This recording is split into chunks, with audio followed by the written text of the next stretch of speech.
नमस्कार साथियों, मैं हूं रवि और स्वागत है आप सभी का मध्य प्रदेश पटवारी 2023 विज्ञान के 150 प्रश्नों के साथ एहसास आईएएस एकेडमी पर। साथियों, विज्ञान के ये प्रश्न ना सिर्फ पटवारी परीक्षा के लिए, आप अन्य परीक्षाओं की भी तैयारी कर रहे होंगे, उनके लिए भी महत्वपूर्ण है, जो कि मध्य प्रदेश परीक्षाओं में विज्ञान का पोर्शन काफ़ी बड़ा रहता है।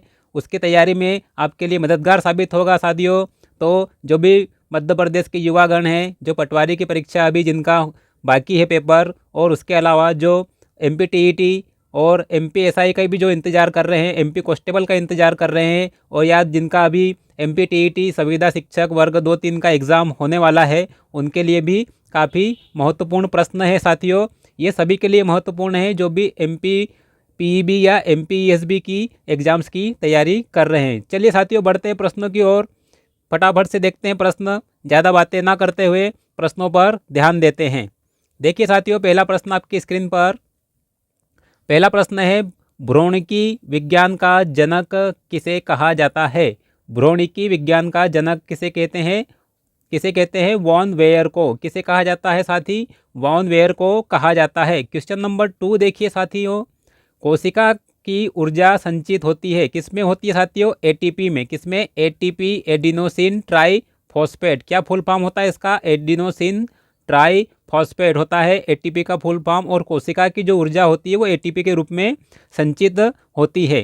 क्वेश्चन नंबर 3 देखिए साथियों, अमीनो एसिड का संश्लेषण किसने किया था? अमीनो एसिड का संश्लेषण साथियों, अमीनो एसिड का संश्लेषण किसने किया था? स्टैनली मिलर ने। किसने किया था साथी? स्टैनली मिलर ने किया था अमीनो एसिड का संश्लेषण।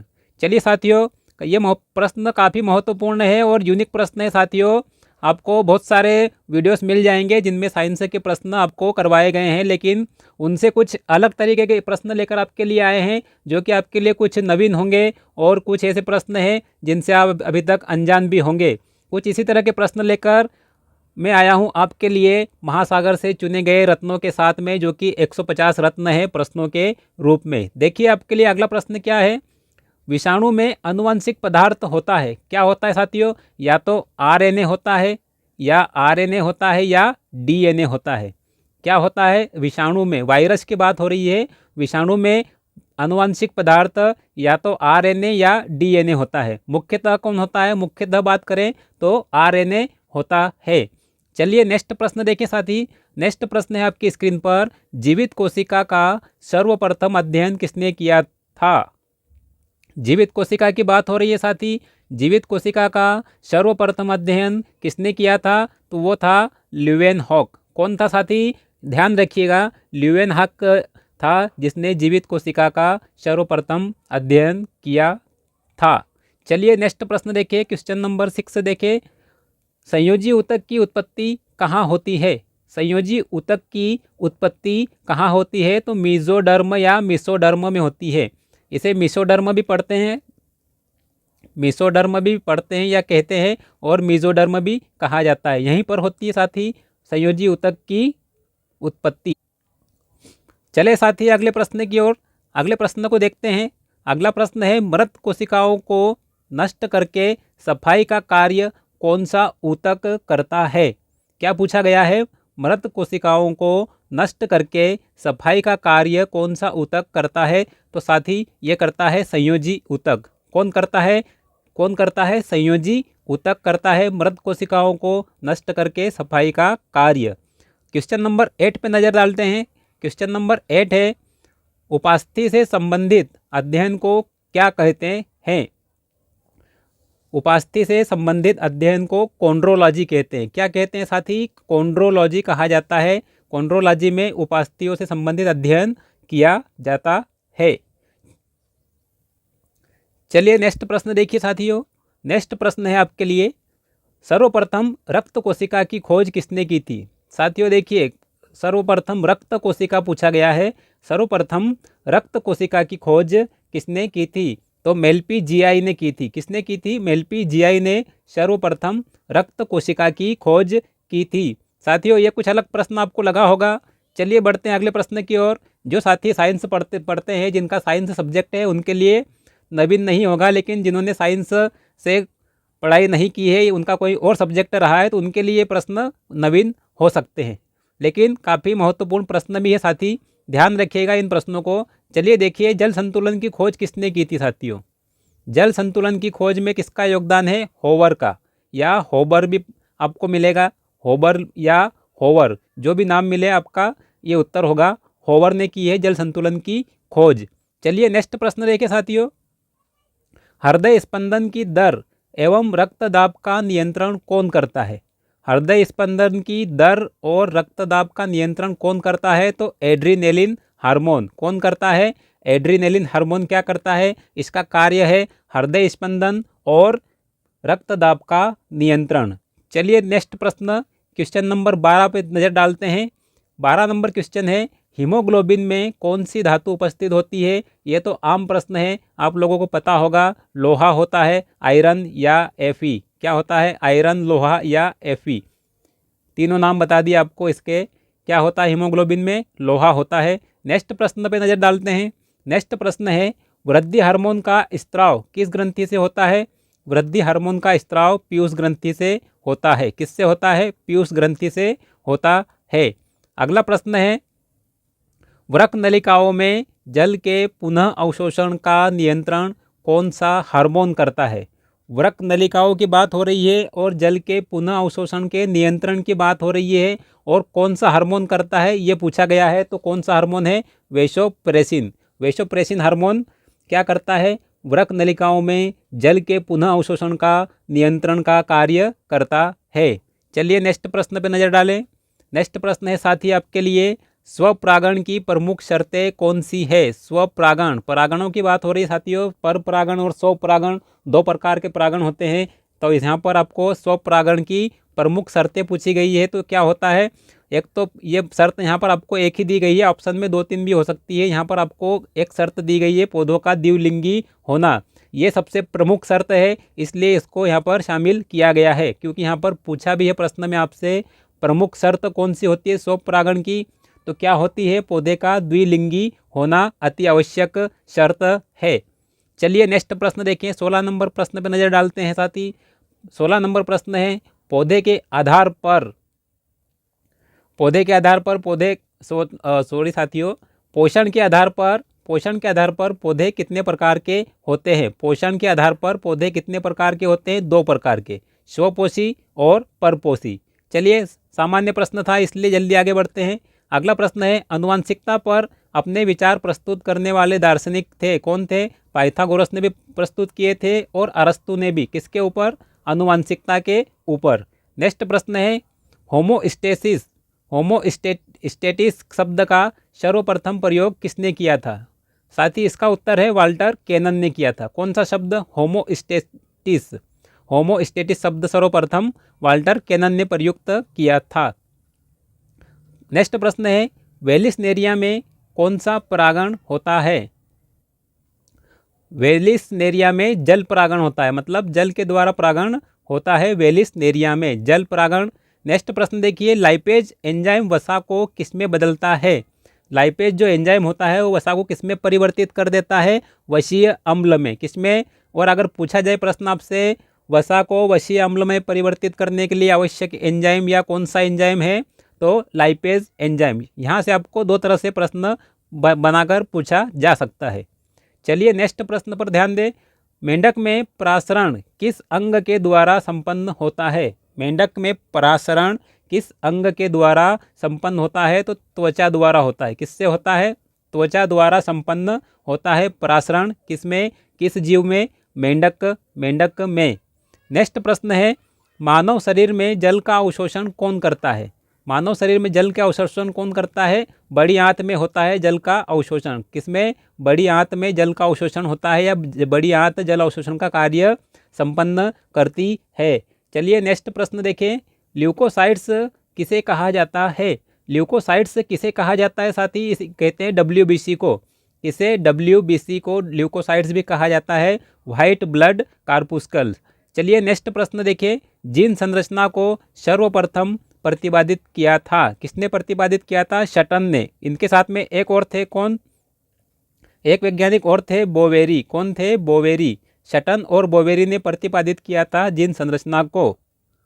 नेक्स्ट प्रश्न देखिए साथी, नेक्स्ट प्रश्न है आपके लिए, प्रकाश संश्लेषण में किस गैस का विमोचन होता है? तो ऑक्सीजन का। किसका होता है? ऑक्सीजन निकलती है बाई प्रोडक्ट, और किसके द्वारा प्राप्त होती है ये प्रकाश संश्लेषण में? जल या H2O से प्राप्त होती है। कौन सी गैस? ऑक्सीजन।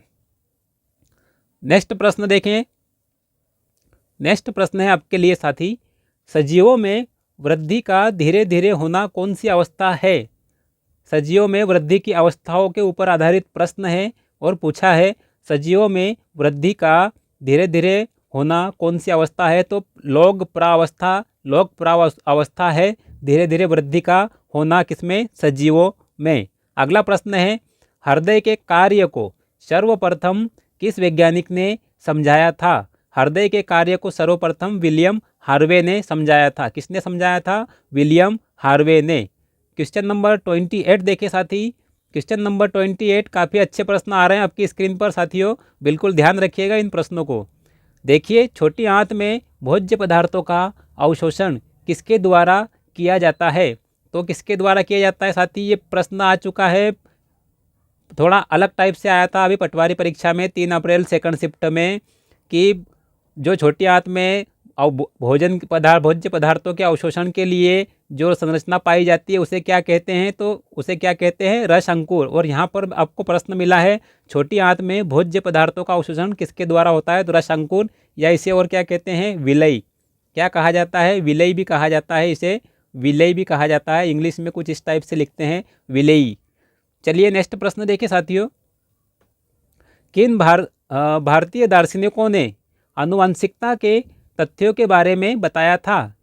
किन भारतीय दार्शनिकों ने आनुवंशिकता के तथ्यों के बारे में बताया था? तो सुश्रुत और चरक, ये 2 भारतीय दार्शनिक थे जिन्होंने आनुवंशिकता के तथ्यों के बारे में उद्घाटित किया था या बताया था। किसके बारे में? आनुवंशिकता के बारे में सुश्रुत और चरक ने। चलिए नेक्स्ट प्रश्न, सड़े गले पदार्थों से अपना भोजन का निर्माण कर कौन प्राप्त करता है? कौन करता है साथियों? भोजन का निर्माण कौन करता है? सड़े गले पदार्थों से भोजन का निर्माण कौन करता है? कौन करता है? तो मृतोपजीवी। कौन करते हैं? मृतोपजीवी होते हैं जो सड़े गले पदार्थों से भोजन का निर्माण करते हैं। प्रश्न कुछ डिफिकल्ट टाइप से टाइप हुआ है, देख लीजिए, ठीक कर दिया है आपके लिए। देखिए साथी, अगला प्रश्न है, तंत्रिका तंत्र किस प्रकार के जीवों में उपस्थित होता है? तंत्रिका तंत्र किस प्रकार के जीवों में पाया जाता है? इस तरह से भी प्रश्न हो सकता है, या किस प्रकार के जीवों में उपस्थित होता है? तो साथी ये होता है बहुकोशिकीय जंतुओं में। किस में पाया जाता है तंत्रिका तंत्र पूछा जाए तो बहुकोशिकीय जीवों में पाया जाता है। नेक्स्ट प्रश्न है 32 देखिए, इसमें है इरिथ्रोसाइट्स। कौन सा साइट्स? इरिथ्रोसाइट्स किसे कहते हैं? तो आरबीसी को कहा जाता है। किसे कहते हैं साथियों? आरबीसी, रेड ब्लड कॉर्पुस्कल को क्या कहा जाता है? क्या कहा जाता है? इरिथ्रोसाइट्स भी कहा जाता है। क्वेश्चन 33 में देखें, जल एवं रक्त में घुलनशील होते हैं कौन? हार्मोन। हार्मोन क्या होते हैं? जल और रक्त में घुलनशील होते हैं, क्योंकि रक्त में घुलकर ही तो वो शरीर में संचरण करते हैं। चलिए देखें अगला प्रश्न। अगला प्रश्न है साथी, लक्षण जो पीढ़ी दर पीढ़ी संचालित होते हैं या क्या कहलाते हैं? ऐसे लक्षण जो पीढ़ी दर पीढ़ी संचालित होते हैं वो आनुवंशिक लक्षण कहलाते हैं। क्या कहलाते हैं? आनुवंशिक लक्षण कहलाते हैं। नेक्स्ट प्रश्न है, पूर्णभोजी जंतुओं में कितने प्रकार के हैं? पूर्णभोजी जंतु कितने प्रकार के हैं? कितने प्रकार के साथियों? 3 प्रकार के, शाकाहारी, मांसाहारी और सर्वाहारी। कितने प्रकार के हैं पूर्णभोजी जंतु? 3 प्रकार के हैं, शाकाहारी, मांसाहारी और सर्वाहारी। नेक्स्ट प्रश्न देखें साथी, पश्च मस्तिष्क में कितने भाग होते हैं? पश्च मस्तिष्क की बात हो रही है, 3 भाग होते हैं। कितने भाग होते हैं? 3 भाग होते हैं। चलिए नेक्स्ट प्रश्न साथी, यहाँ पर आपको व्याख्या प्रारूप आपको नहीं बताई जा रही है, क्योंकि आपको फटाफट से रिवाइज करवाए जा रहे हैं क्वेश्चन। व्याख्या वाले वीडियो अलग से अपलोड किए जा रहे हैं, तो वहाँ पर आप व्याख्या आपको पूरी बताई जा रही है। यहाँ पर आपको सिर्फ प्रश्न और आंसर दिए जा रहे हैं, फटाफट से देखिए। अगला प्रश्न, थ्रोम्बोसाइट्स की कमी से मनुष्य को क्या नुकसान होता है? तो रक्त का थक्का नहीं बनता है। क्या नुकसान होता है? रक्त का थक्का नहीं बनता है। अगला प्रश्न देखें साथी। अगला प्रश्न है आकस्मिक हार्मोन किसे कहा जाता है, या प्रश्न हो सकता है आपातकालीन हार्मोन किसे कहते हैं, तो ये एड्रीनलिन या एपिनेफ्रिन क्या हो सकता है, एपिनेफ्रिन भी कहते हैं इसे। कौन सा हार्मोन होता है आपातकालीन या आकस्मिक, एड्रीनलिन या एपिनेफ्रिन। चले नेक्स्ट प्रश्न की ओर। नेक्स्ट प्रश्न है साथी अनुमस्तिष्क के मध्यपाली को क्या कहते हैं। अनुमस्तिष्क की मध्यपाली को वर्मिश कहा जाता है। क्या कहते हैं, वर्मिश कहते हैं अनुमस्तिष्क की मध्यपाली को। नेक्स्ट प्रश्न है साथी पौधों में शोषण कितनी प्रावस्थाओं में संपन्न होता है। कितनी प्रावस्थाओं में होता है, 3 प्रावस्थाओं में होता है साथियों। कितनी, 3 प्रावस्थाओं में संपन्न होता है। 41 देखें अमीबा भोजन का अंतर्ग्रहण किस विधि से करता है, तो पिनोसाइटोसिस विधि से। कौन सी विधि होती है अमीबा में भोजन के अंतर्ग्रहण की, पिनोसाइटोसिस विधि होती है। नेक्स्ट प्रश्न है आनुवंशिक पदार्थ होता है, कौन होता है, डीएनए। कौन होता है, डीएनए क्या होता है, आनुवंशिक पदार्थ होता है। आनुवंशिकता के नियम किसने दिए थे, ग्रेगर जॉन मेंडल ने। काफ़ी इजी क्वेश्चन है, सब जानते होंगे। चलिए नेक्स्ट देखिए आर्कियोप्टेरिक्स के जीवाश्म का अध्ययन किसने किया था। ये प्रश्न आपके लिए नवीन होगा। किसने किया था, एंड्रियोस वेगनर ने। किसने किया था, एंड्रियोस वेगनर ने आर्कियोप्टेरिक्स के जीवाश्म का अध्ययन किया था। शोषण की क्रिया कैसी होती है, तो ऑक्सीकरण के रूप में होती है। ऑक्सीकरण होता है शोषण की क्रिया में, ऑक्सीकरण के रूप में होती है शोषण की क्रिया। नेक्स्ट वर्गीकरण की सबसे छोटी इकाई क्या होती है, जाति। क्या होती है, जाति होती है वर्गीकरण की सबसे छोटी इकाई। नेक्स्ट है टिड्डे में किस प्रकार का पोषण होता है साथी। टिड्डे में किस प्रकार का पोषण होता है, ये जंतुओं से संबंधित प्रश्न काफ़ी एमपी की एग्जाम्स में पूछा जाता है। इसलिए जो भी वर्गीकरण है या जीव है, केचुआ है, मेंढक है, टिड्डे है, कीट है, इनके ऊपर प्रश्न आपसे पूछे जाते रहते हैं। तो टिड्डे में होता है साथियों होलोजोइक। कौन सा होता है, होलोजोइक प्रकार का पोषण होता है। अगला प्रश्न है साथियों एसिडोफिल्स किसे कहा जाता है, तो इयोसिनोफिल्स को कहा जाता है। इयोसिनोफिल्स कौन है, डब्ल्यूबीसी का एक प्रकार है। किसका, डब्ल्यूबीसी का एक प्रकार है इयोसिनोफिल। इसे और क्या कहा जाता है, एसिडोफिल्स भी कहा जाता है। ध्यान रखिएगा साथी डब्ल्यूबीसी का ही एक प्रकार है। कौन सा, इयोसिनोफिल। जैसे लिम्फोसाइट, मोनोसाइट, ये जो प्रकार है डब्ल्यूबीसी के, उन्हीं में से एक कौन है, इयोसिनोफिल। इसे क्या कहते हैं, एसिडोफिल्स। चलिए नेक्स्ट प्रश्न देखिए साथी। नेक्स्ट प्रश्न है प्रोकैरियोटिक कोशिकाओं में उपस्थित आनुवंशिक पदार्थ को क्या कहते हैं। प्रोकैरियोटिक कोशिकाओं में उपस्थित आनुवंशिक पदार्थ को क्या कहते हैं, न्यूक्लियोइड कहते हैं। क्या कहते हैं, न्यूक्लियोइड कहा जाता है। नेक्स्ट है क्रेब्स चक्र की क्रिया कहाँ संपन्न होती है। ये किसने दिया था, हैंस क्रेब ने इसका प्रतिपादन किया है क्रेब्स चक्र का। किसने, हैंस क्रेब ने। इसका नाम याद रखिए। और ये कहाँ होता है, माइटोकॉन्ड्रिया, या इसे क्या कहते हैं, सूत्रकणिका। क्या कहा जाता है, सूत्रकणिका भी कहते हैं इसे, माइटोकॉन्ड्रिया को। चलिए नेक्स्ट प्रश्न प्रतिमूत्रक हार्मोन किसे कहते हैं। वेसोप्रेसिन हार्मोन को कहते हैं साथियों प्रतिमूत्रक हार्मोन। नेक्स्ट प्रश्न है साथी आपके लिए जीव द्रव्य को प्रोटोप्लाज्म नाम किस वैज्ञानिक ने दिया था, तो पुरकिंजे ने क्या नाम दिया था जीव द्रव्य को, प्रोटोप्लाज्म। क्या नाम दिया था साथी, प्रोटोप्लाज्म नाम दिया था पुरकिंजे ने। किसको, जीव द्रव्य को। नेक्स्ट प्रश्न है साथी आपके लिए जीवाणु और रोगाणु का भक्षण कौन करता है, तो साथियों मोनोसाइट्स करती है। मोनोसाइट्स किसका भाग है, डब्ल्यूबीसी। किसका, डब्ल्यूबीसी का भाग है मोनोसाइट्स। चलिए नेक्स्ट प्रश्न देखिए हाइपोथैलेमस किसका भाग है, तो अग्र मस्तिष्क का भाग है। किसका भाग है, अग्र मस्तिष्क का भाग है। नेक्स्ट प्रश्न है जीवाश्म विज्ञान की स्थापना किसने की थी। जीवाश्म विज्ञान की स्थापना क्यूवियर ने की थी साथी। किसने की थी, क्यूवियर ने की थी जीवाश्म विज्ञान की स्थापना। नेक्स्ट प्रश्न है साथी 56 नंबर पे नज़र डालिए, आपकी स्क्रीन पर है कार्बनिक उत्प्रेरक की तरह कौन कार्य करता है। कार्बनिक उत्प्रेरक की तरह कार्य करता है साथी हार्मोन। कौन करता है, हार्मोन कार्बनिक उत्प्रेरक की तरह कार्य करता है। नेक्स्ट प्रश्न है प्राकृतिक चयन का वास्तविक अर्थ क्या है? प्राकृतिक चयन का वास्तविक अर्थ होता है योग्यतम की उत्तरजीविता। किसकी उत्तरजीविता? योग्यतम की उत्तरजीविता या सर्वाइवल ऑफ द फिटेस्ट। चलिए नेक्स्ट प्रश्न देखिए, डार्विन से जुड़ा हुआ साथियों, डार्विन का नाम याद रखिए। नेक्स्ट है, रक्त में कैल्शियम की मात्रा का नियंत्रण कौन सा हार्मोन करता है? रक्त में कैल्शियम की मात्रा का नियंत्रण पेराथ हार्मोन करता है। कौन करता है? पेराथ हार्मोन करता है। जीवों के वर्गीकरण के पिता किसे कहते हैं? Carolus Linnaeus. सामान्य प्रश्न है साथियों, कॉमन क्वेश्चन है, आपको बहुत जगह बताया गया होगा। चलिए नेक्स्ट प्रश्न देखिए, मेंढक का उत्सर्जन अंग कौन सा है? तो वृक्क होता है साथियों। मेंढक का उत्सर्जन अंग क्या होता है? वृक्क। नेक्स्ट प्रश्न है 61 देखिए, जीवाणु में किस प्रकार के राइबोसोम पाए जाते हैं? तो 70S प्रकार के। कैसे प्रकार होते हैं? 70S प्रकार के राइबोसोम होते हैं किसमें? जीवाणु में होते हैं साथी, ध्यान रखिएगा। नेक्स्ट प्रश्न है, कोशिका की उत्पत्ति कोशिका से होती है। साथियों क्या कहा है? कोशिका की उत्पत्ति कोशिका से होती है। किसने कहा था? रुडोल्फ विर्चोव ने। किसने कहा था? रुडोल्फ विर्चोव ने कहा था कि कोशिका की उत्पत्ति किससे होती है? कोशिका से होती है। अगला प्रश्न है साथी आपके लिए, कौन सा गुणसूत्र लिंग निर्धारण के लिए उत्तरदायी होता है? तो साथियों वाई गुणसूत्र। कौन सा? वाई गुणसूत्र जो होता है, वाई गुणसूत्र ये लिंग निर्धारण के लिए उत्तरदायी होता है।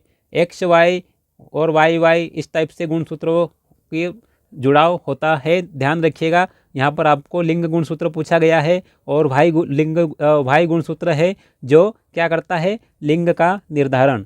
पौधों में श्वसन क्रिया कहाँ संपन्न होती है साथियों? पत्तियों में। कहाँ पर होती है? पत्तियों में श्वसन की क्रिया संपन्न होती है। कहाँ पर होती है? पत्तियों में। नेक्स्ट प्रश्न है, जीव की संरचनात्मक और क्रियात्मक इकाई क्या होती है साथियों? कॉमन क्वेश्चन है, कोशिका। कौन होती है? सेल होती है, कोशिका। नेक्स्ट प्रश्न है, गुणसूत्रों का सर्वप्रथम अध्ययन किया था।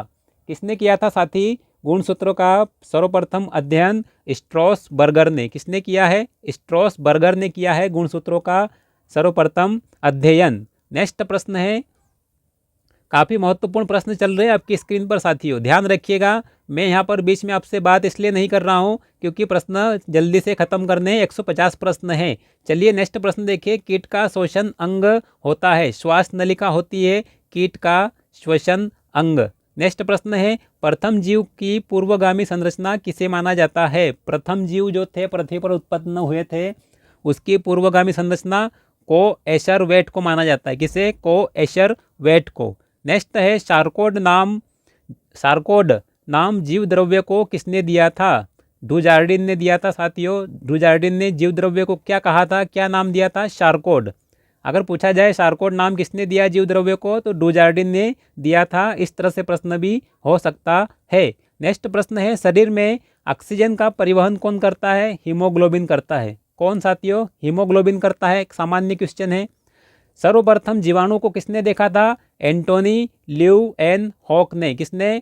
एंटोनी ल्यूएनहॉक ने। नेक्स्ट प्रश्न है साथी, रॉबर्ट हुक ने कोशिका का वर्णन किसमें किया है? तो माइक्रोग्राफिया पुस्तक है इनकी। माइक्रोग्राफिया पुस्तक में रॉबर्ट हुक ने कोशिका का वर्णन किया है। नेक्स्ट प्रश्न है, एक जीव रासायनिक क्रिया का उदाहरण है श्वसन। श्वसन कैसी क्रिया है साथी? श्वसन एक जीव रासायनिक या जैव रासायनिक क्रिया है। जैव रासायनिक क्रिया है। कौन सी? श्वसन। चलिए नेक्स्ट पे क्वेश्चन पर नज़र डालिए। नेक्स्ट क्वेश्चन है साथी, जीवों के वर्गीकरण की द्विनाम पद्धति। ये भी साथियों सामान्य क्वेश्चन है, कैरोलस लिनियस ने दी है। किसने दी है?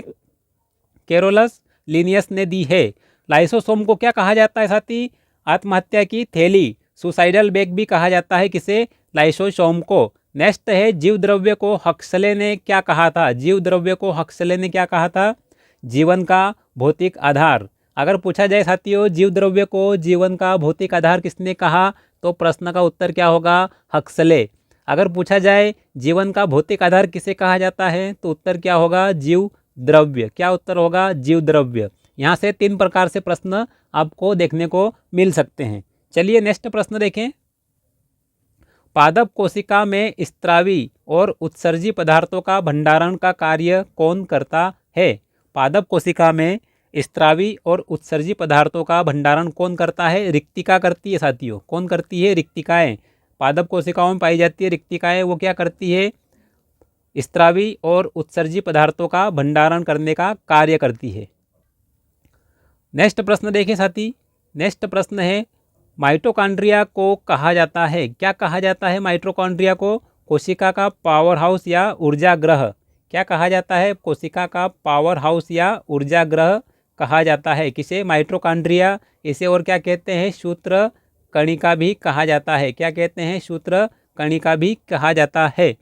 अगला प्रश्न है प्रोटीन्स का निर्माण खंड होता है, कौन होता है प्रोटीन का निर्माण खंड?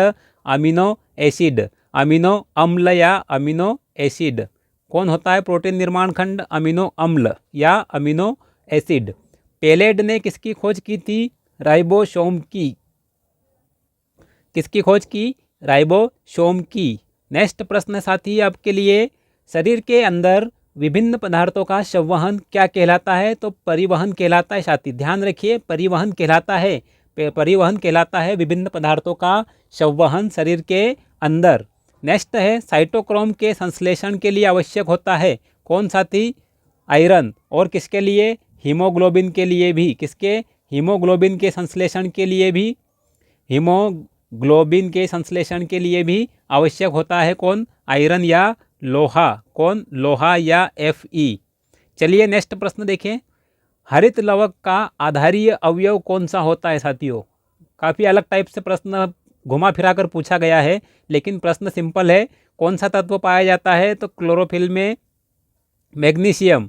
कौन सा आधारित अवयव कौन सा हो गया? मैग्नीशियम। घुमा फिरा कर पूछा गया प्रश्न है, लेकिन प्रश्न वही है सामान्य जो आपने कई बार रिवाइज किया होगा। चलिए नेक्स्ट प्रश्न देखें। कोशिका में सांद्रण प्रवणता को बनाए रखने में सहायक होते हैं। साथी ये प्रश्न कुछ नवीन होगा आपके लिए। कोशिका में सांद्रण प्रवणता को बनाए रखने में सहायक होते हैं पोटेशियम और कौन? सोडियम। कौन से तत्व? पोटेशियम और सोडियम तत्व क्या करते हैं? कोशिका में सांद्रण प्रवणता को बनाए रखने में सहायक होते हैं। कैमिलो गोल्जी ने किसकी खोज की थी? गोल्जी काई या गोल्जी बॉडी की। किसकी? गोल्जी बॉडी भी कहा जाता है इसे, गोल्जी बॉडी।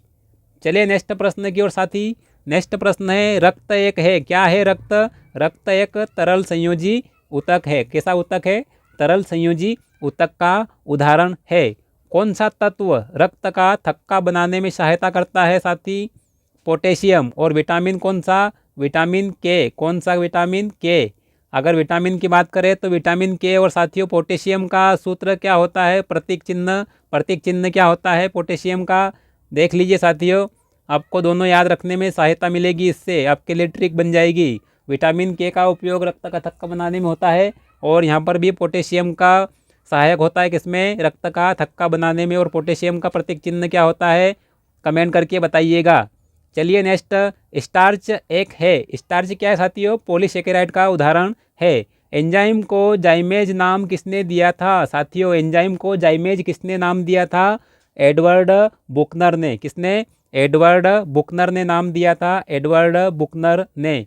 कोसलैंड किस सिद्धांत से संबंधित है? कोसलैंड साथियों वैज्ञानिक का नाम है, यहाँ पर वैज्ञानिक का नाम है कोसलैंड। इन्होंने कौन सा सिद्धांत दिया है? तो एंजाइम की क्रियाविधि, एंजाइम की क्रियाविधि का प्रेरित जोड़ सिद्धांत। एंजाइम की क्रियाविधि का प्रेरित जोड़ सिद्धांत काफ़ी अच्छे से इसे समझ कर पढ़िएगा। एंजाइम की क्रियाविधि का प्रेरित जोड़ सिद्धांत किसने दिया? कोसलैंड ने। किसने? कोसलैंड ने।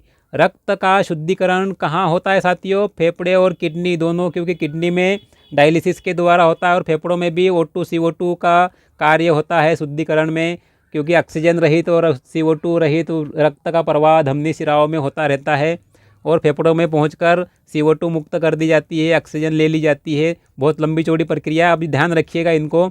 चलिए नेक्स्ट प्रश्न काफ़ी महत्वपूर्ण है आपके लिए। PP विटामिन किसे कहा जाता है? PP विटामिन साथियों किसे कहते हैं? विटामिन B1 को। विटामिन B1 को क्या कहा जाता है? PP विटामिन भी कहा जाता है। बीज के प्रांकुर से किसका विकास होता है? तने का। अगर पूछा जाए पादप तने का विकास किससे होता है तो बीज के प्रांकुर से। चलिए नेक्स्ट प्रश्न देखें। ट्यूनिका कोपर्स सिद्धांत, कौन सा सिद्धांत? ट्यूनिका कोपर्स सिद्धांत का प्रतिपादन किसने किया था? स्मिथ ने। काफ़ी नवीन प्रश्न लगेगा आपको। ट्यूनिका कोपर्स सिद्धांत का प्रतिपादन किसने किया? स्मिथ ने। राइबोसोम को क्या कहा जाता है साथी? प्रोटीन की फैक्ट्री। क्या कहा जाता है? प्रोटीन की फैक्ट्री, क्योंकि प्रोटीन संश्लेषण का सक्रिय स्थल होते हैं। नेक्स्ट है कोशिका का शोषण अंग कौन सा है? सामान्य क्वेश्चन, कॉमन क्वेश्चन है, माइटोकॉन्ड्रिया। नेक्स्ट प्रश्न है लसिका कोशिकाएं मानव शरीर के किस अंग में निर्मित होती है? लसिका कोशिकाएं मानव शरीर के किस अंग में निर्मित होती है? तिल्ली में। कहाँ पर? तिल्ली या स्प्लीन भी कहा जाता है इसे। क्या कहते हैं? स्प्लीन। सॉरी साथियों, गले में थोड़ी खराश है। क्या कहते हैं? स्प्लीन। नेक्स्ट प्रश्न की ओर बढ़िए। कोलिप हार्मोन किसे कहा जाता है? कोलिप हार्मोन पेराथ हार्मोन को कहा जाता है कोलिप हार्मोन, क्योंकि कोलिप नामक वैज्ञानिक ने इस पर सर्वप्रथम अच्छे ढंग से कार्य किया था, इसलिए उन्हीं के नाम पर इसे कोलिप हार्मोन भी कहा जाता है। शरीर में प्रवेश करने वाले रोगाणुओं का भक्षण कौन करता है? श्वेत रक्त कणिकाएं करती है, डब्ल्यूबीसी करती है साथी, शरीर में प्रवेश करने वाले रोगाणुओं का भक्षण। अगला है कौन सा हार्मोन इंसुलिन हार्मोन के विपरीत कार्य करता है? कौन सा हार्मोन है जो इंसुलिन के विपरीत कार्य करता है? ग्लूकेगॉन। कौन? ग्लूकेगॉन हार्मोन है इंसुलिन के विपरीत कार्य करने वाला। नेक्स्ट है लाल रक्त कणिकाओं में पाया जाता है, क्या पाया जाता है? हीमोग्लोबिन। क्या होता है? हीमोग्लोबिन होता है। कोशिका में एक तापक्रम स्टेबिलाईजर के रूप में कार्य करता है, कौन साथी? जल क्या करता है? कोशिका में तापक्रम स्टेबिलाईजर या टेम्परेचर स्टेबिलाईजर के स्टेबिलाईजर के रूप में कार्य करता है जल। रक्त समूह की खोज किसने की? सामान्य क्वेश्चन, कार्ड लैंडस्टीनर। रिवाइज हो जाएगा, इसके लिए यहाँ पर रखा गया है। ब्रायोफिल्म में किस प्रकार का प्रजनन होता है साथी? अलैंगिक प्रजनन होता है ब्रायोफिल्म पादप में। चलिए आगे बढ़ते हैं साथियों। आगे है कोशिका झिल्ली का प्रमुख अवयव तत्व कौन सा है? तो फॉस्फोरस है साथी। कोशिका झिल्ली का प्रमुख अवयव तत्व है फॉस्फोरस। कौन सा? फॉस्फोरस। जैव उत्प्रेरक के रूप में कौन कार्य करते हैं? एंजाइम। एंजाइम क्या करते हैं साथी? जैव उत्प्रेरक के रूप में कार्य करते हैं। नेक्स्ट है सर्वाग्राही रक्त समूह, सामान्य क्वेश्चन, AB ग्रुप। रासायनिक संदेशवाहक कौन होते हैं साथियों? रासायनिक संदेशवाहक हार्मोन्स होते हैं। कौन होते हैं? हार्मोन्स होते हैं। जल में घुलनशील विटामिन कौन कौन से हैं? विटामिन बी और सी क्या है? जल में घुलनशील विटामिन है। माइटोसिस शब्द का सर्वप्रथम किसने दिया था? माइटोसिस शब्द सर्वप्रथम फ्लेमिंग ने दिया था साथियों, याद रखिएगा, फ्लेमिंग ने दिया माइटोसिस शब्द। नेक्स्ट क्वेश्चन है सार्वजनिक दाता रक्त समूह कौन है? कौन है साथियों? सार्वजनिक दाता ओ रक्त समूह साथियों, ओ रक्त समूह कौन सा? ओ रक्त समूह कौन सा है? सार्वजनिक दाता। चलिए नेक्स्ट प्रश्न देखें। कोशिका की आधार उपापचयी दर को बढ़ाने में सहायक हार्मोन। काफ़ी अलग टाइप से प्रश्न है। कोशिका की आधार उपापचयी दर को बढ़ाने में सहायक हार्मोन कौन सा हार्मोन है? Insulin hormone. इंसुलिन साथियों सिर्फ मधुमेह के लिए नहीं पढ़ा जाता है इंसुलिन को, सिर्फ मधुमेह से संबंध नहीं है इसका, डायबिटीज़ से। ये क्या करता है? कोशिका की आधार उपापचयी दर को बढ़ाने में सहायक भी होता है। इसके और भी महत्वपूर्ण कार्य है शरीर में, सिर्फ इसकी कमी से इतना ही पढ़ते रहते हैं और रिवाइज करते रहते हैं कि इंसुलिन की कमी से कि कौन सा रोग होता है? मधुमेह। और कहाँ से स्त्रावित होता है? अग्नाशय की बीटा कोशिकाओं से। अग्नाशय क्या है? मिश्रित ग्रंथि है, लेकिन इसके दूसरे कार्य भी तो है साथी, दूसरे कार्य भी तो है, उनके बारे में भी तो प्रश्न बन सकते हैं, उस पर भी ध्यान देना बहुत जरूरी है साथी। चलिए नेक्स्ट प्रश्न देखिए। कोशिका विभाजन की कौन सी अवस्था में क्रॉसिंग ओवर होता है? कोशिका विभाजन की कौन सी अवस्था में क्रॉसिंग ओवर होता है? तो डिप्लोटिन अवस्था में होता है। कौन सी अवस्था? डिप्लोटिन अवस्था में क्या होता है? क्रॉसिंग ओवर होता है। एनीमिया रोग किस विटामिन की कमी से होता है साथी? विटामिन B6 और B12 दोनों के कारण एनीमिया रोग या अरक्तता या घातक रक्त क्षीणता रोग हो जाते हैं। अगला है माइटोसिस विभाजन कौन सी कोशिकाओं में होता है? कायिक कोशिकाओं में होता है साथियों। माइटोसिस विभाजन कायिक कोशिकाओं में होता है। मनुष्य में शुक्राणु जनन क्रिया कहाँ संपन्न होती है? वृषण में। कहाँ पर होती है? वृषण में होती है। थायरोक्सिन हार्मोन के संश्लेषण में सहायक, थायरोक्सिन हार्मोन के संश्लेषण में सहायक तत्व कौन सा है? तो आयोडीन है साथी। कौन सा है? आयोडीन है। आनुवंशिक पदार्थ को न्यूक्लिक एसिड नाम किसने दिया था? अल्टमान ने। किसने दिया? अल्टमान ने। किसको? आनुवंशिक पदार्थ को न्यूक्लिक एसिड नाम दिया था अल्टमान ने। अल्टमान है साथी, शक्तिमान नहीं है, ध्यान रखिएगा। चलिए नेक्स्ट प्रश्न देखें साथियों। बारबरा मैकक्लिंटोफ किससे संबंधित है? जंपिंग जिन की अवधारणा या सिद्धांत से संबंधित है। जंपिंग जिन के सिद्धांत से संबंधित है बारबरा मैकक्लिंटोफ। नेक्स्ट क्वेश्चन है, ग्लाइकोजेनेसिस की क्रिया या प्रक्रिया कहाँ संपन्न होती है? यकृत में। कहाँ होती है? कहाँ होती है साथी? ग्लाइकोजेनेसिस की प्रक्रिया यकृत में होती है। नेक्स्ट है, ट्रिप्सिन नामक एंजाइम का स्त्राव किस ग्रंथि से होता है? तो अग्नाशय से स्त्राव होता है ट्रिप्सिन नामक एंजाइम का। नेक्स्ट है साथी, मानव शरीर किसके पाचन में असक्षम होता है? मतलब किसका पाचन नहीं कर पाता है? मानव शरीर का जो अंग है शरीर के पाचन अंग, तो सेल्यूलोज के पाचन में असक्षम होते हैं। चलिए नेक्स्ट देखिए साथियों, यकृत में ऊर्जा किस रूप में जमा होती है? ग्लाइकोजन के रूप में। और मांसपेशियों में भी। किसमें? मांसपेशियों की बात करें तो मांसपेशियों में भी कौन से रूप में जमा होती है? कौन से रूप में? ग्लाइकोजन के रूप में। ध्यान रखिएगा, 2 प्रश्न हो जाएंगे यहाँ पर। अगला प्रश्न देखें साथी, मानव शरीर की सबसे बड़ी अंतः स्त्रावी ग्रंथि कौन सी है? अंतः स्त्रावी ग्रंथि कौन सी है? तो साथी थायराइड ग्रंथि है। कौन सी है? थायराइड ग्रंथि सबसे बड़ी अंतः स्त्रावी ग्रंथि है।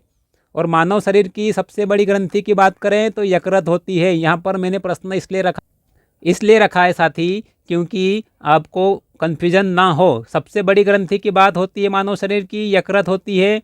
यहाँ पर अंतः स्त्रावी ग्रंथि की बात हो रही है तो थायराइड ग्रंथि होगा। नेक्स्ट क्वेश्चन देखिए। नेक्स्ट क्वेश्चन है, यकृत से उत्पन्न पित्त का भंडारण कौन करता है? तो पित्ताशय करता है। पित्ताशय गॉल ब्लैडर क्या करता है? पित्त का भंडारण करता है। अगला प्रश्न है, मानव शरीर में प्रोटीन का पाचन कहाँ से प्रारंभ होता है या आरंभ होता है? साथी ऐसे प्रश्न काफ़ी पूछ लिए जाते हैं परीक्षाओं में। कहाँ से होता है? आमाशय से प्रोटीन का पाचन प्रारंभ हो जाता है। और कार्बोहाइड्रेट का पाचन कहाँ से होता है साथियों? कार्बोहाइड्रेट की बात करें तो इसका पाचन कहाँ से शुरू होता है? मुख से शुरू हो जाता है। मुख से शुरू हो जाता है कार्बोहाइड्रेट का पाचन। प्रोटीन के पाचन की बात करें तो ये आमाशय से शुरू होता है। चलिए नेक्स्ट प्रश्न, अंडाणु जनन क्रिया मानव में कहाँ होती है? तो अंडाशय में होती है। सामान्य क्वेश्चन है। नेक्स्ट प्रश्न देखें, कोशिका कला को ऑक्सीजन गैस के दुष्प्रभाव से कौन बचाता है? साथ ही आपने विटामिन ई देखा होगा, पढ़ा होगा, काफ़ी अध्ययन किया होगा, लेकिन इसका एक महत्वपूर्ण कार्य क्या है? कोशिका कला को ऑक्सीजन गैस के दुष्प्रभाव से बचाना भी इसका कार्य है। क्या करता है ये? कोशिका कला को ऑक्सीजन गैस के दुष्प्रभाव से बचाता भी है। नेक्स्ट प्रश्न देखें, पेलाग्रा रोग किस विटामिन की कमी से होता है? तो विटामिन B3। किसकी कमी से? विटामिन B3 की कमी से होता है। नेक्स्ट क्वेश्चन है, सूर्य की किरणों से कौन सा विटामिन प्राप्त होता है? ये प्रश्न अभी पटवारी परीक्षा में पूछा जा चुका है और पूछा जा भी सकता है, रिपीट हो सकता है, क्योंकि कोई भरोसा नहीं प्रश्नों का। देखिए क्या है? Vitamin D. शुक्राणु और अंडाणु के मिलन से युग्मक जनन की क्रिया को क्या कहते हैं? निषेचन कहा जाता है। क्या कहते हैं? निषेचन। नेक्स्ट प्रश्न है, आहार नाल में भोजन से फास्फोरस और कैल्शियम के अवशोषण में सहायक विटामिन कौन सा है? साथी देखिए, विटामिन डी का और कार्य भी होता है। कौन सा कार्य होता है? आहार नाल में भोजन से फास्फोरस और कैल्शियम के अवशोषण में सहायता करता है।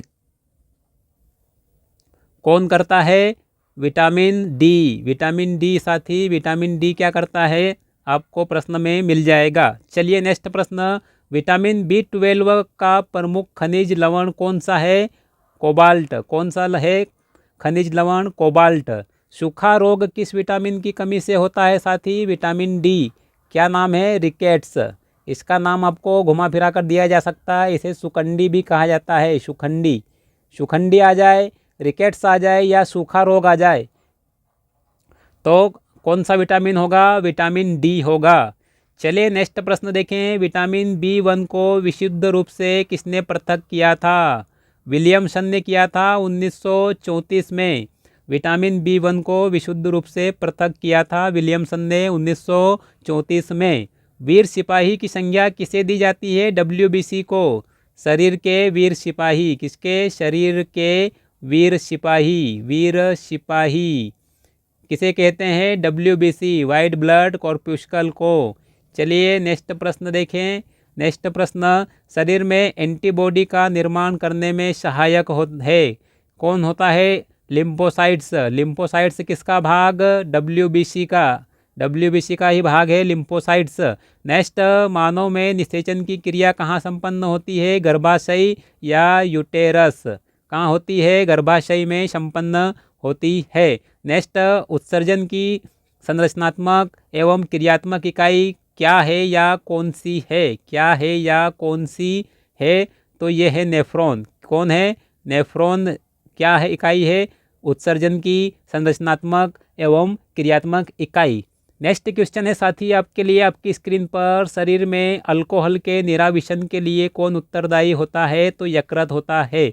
यकृत होता है। किसके लिए उत्तरदायी होता है? किसके लिए? शरीर में अल्कोहल के निराविशन के लिए। नेक्स्ट क्वेश्चन है साथी, बंध्यता रोधी कारक किसे कहा जाता है? विटामिन ई को। क्या किसे कहते हैं? विटामिन ई को बंध्यता रोधी कारक भी कहा जाता है।